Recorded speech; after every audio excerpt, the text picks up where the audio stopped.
Et salut, bienvenue pour cet épisode découverte Papatriarcat Plus. J'ai pris le parti maintenant de vous laisser découvrir un extrait des bonus le jour de leur sortie. Ne soyez pas étonnés, c'est pour ça que je fais ce petit message avant. L'épisode va s'arrêter au bout de quelques minutes. Si vous souhaitez continuer bien sûr l'écoute de cet épisode et de l'ensemble des bonus, vous pouvez cliquer sur le lien en description pour vous abonner. Je vous souhaite un bon extrait. Avec quelqu'un qui a dit que je peux pas jouer aux poupées, et après j'ai pleuré. Bienvenue sur Papatriarcat, le podcast qui réfléchit à la parentalité au XXIe siècle pour l'affranchir du modèle patriarcal. Bienvenue dans cet épisode bonus. Je tiens avant tout à vous remercier énormément, car si vous pouvez l'écouter, c'est que vous soutenez mon travail tous les mois. Et c'est grâce à ce soutien, grâce à cette énergie et à vos écoutes, que le projet Papatriarcat peut continuer, que ce soit en podcast ou sur d'autres supports.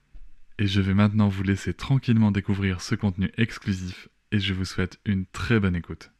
Bonjour Sophia Rabi. Bonjour Cédric. Je suis ravi de t'accueillir à nouveau dans le podcast Papatriarcat pour cet épisode bonus où nous allons nous parler de violences dites éducatives ordinaires. Oui. Qui est un de tes gros sujets. Tu évoquais dans l'épisode général les travaux d'Alice Miller. Alors tu vois, je savais pas que tu l'avais rencontrée. Je suis un peu jaloux, je dois bien le dire. Tu peux. Parce que ces travaux sont fascinants et je pense qu'ils sont importants. Qu'est-ce que tu peux nous dire, toi, sur les violences éducatives? En tout cas, quand tu t'es intéressé au sujet, déjà au début, comment tu t'es senti? Qu'est-ce que tu as découvert? Qu'est-ce que ça a provoqué aussi chez toi? En fait, moi, je restais avec une interrogation immense de petite fille, une interrogation qui est née quand j'étais vraiment petite. Et je me suis demandé pourquoi les êtres humains sont violents. Quand on m'a raconté les guerres, l'histoire et tout ça à l'école, je me suis dit, mince alors, qu'est-ce qui se passe? C'est fou de faire des choses pareilles. Et comme ma famille parlait beaucoup d'écologie, que je voyais toute la destruction de la Terre, alors moi qui adorais les animaux, les arbres, qui a grandi au milieu de la nature, je voyais pas toute cette cruauté dans la nature, je voyais de l'harmonie dans la nature. Et je me disais, mais qu'est-ce qui se passe? Pourquoi nous, les êtres humains, on n'y arrive pas? D'autant plus que moi, en tant que petite fille, je sentais vraiment que tout ce qui était injuste, violent et tout ça, ça me heurtait, ça me faisait mal. Donc je me disais, si moi j'ai mal, je pense que tout le monde doit avoir mal. Quelque part, ça doit convenir à personne, cette affaire-là. Donc en grandissant avec ça, je me suis questionnée, j'ai cherché des réponses. Pourquoi? Est-ce que vraiment c'est vrai que c'est notre nature Parce que une des réponses les plus ordinaires qu'on va trouver même chez des penseurs émérites qui vont remplir des bibliothèques, c'est non, mais c'est normal, c'est la nature humaine. Enfin, dans la nature, struggle for life, la nature n'est pas forcément bienveillante, il y a de la violence partout, regardez, le lion mange la gazelle, la menthe religieuse, elle mange son mec, vous voyez bien qu'il n'y a pas... c'est ni gentil ni méchant, mais c'est comme ça, quoi. Donc l'être humain, pareil.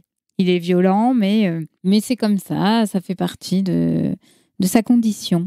Et moi, c'est une réponse qui ne me convenait pas, parce que je sentais à l'intérieur de moi que non, qu'il y avait autre chose, que un enfant, quand il vient au monde, c'est un amoureux. Il est amoureux de tout, il aime la lune, les étoiles, les arbres, les oiseaux, les papillons, ses parents, le chien, la bonne nourriture. Tout. Et voilà, c'est un émerveillement continue, si on le laisse explorer le monde, il est vraiment dans le cœur avec tout ce qu'il vit. Et du coup, la destruction de la beauté, ça vient le heurter. Et puis se projeter en disant peut-être mon frère ou mon papa, ça pourrait être un soldat qui serait tué sur un champ de bataille, etc. C'est ingérable pour un enfant, ce genre d'idée. Et voilà, c'est la fin de cet extrait. J'espère qu'il vous a plu. Si vous souhaitez en découvrir plus et découvrir aussi tous les épisodes bonus, mais aussi avoir accès aux épisodes un jour plus tôt et ne plus avoir ni pub ni sponsor, je vous invite à vous abonner à Papatriarcat Plus au lien en description du podcast.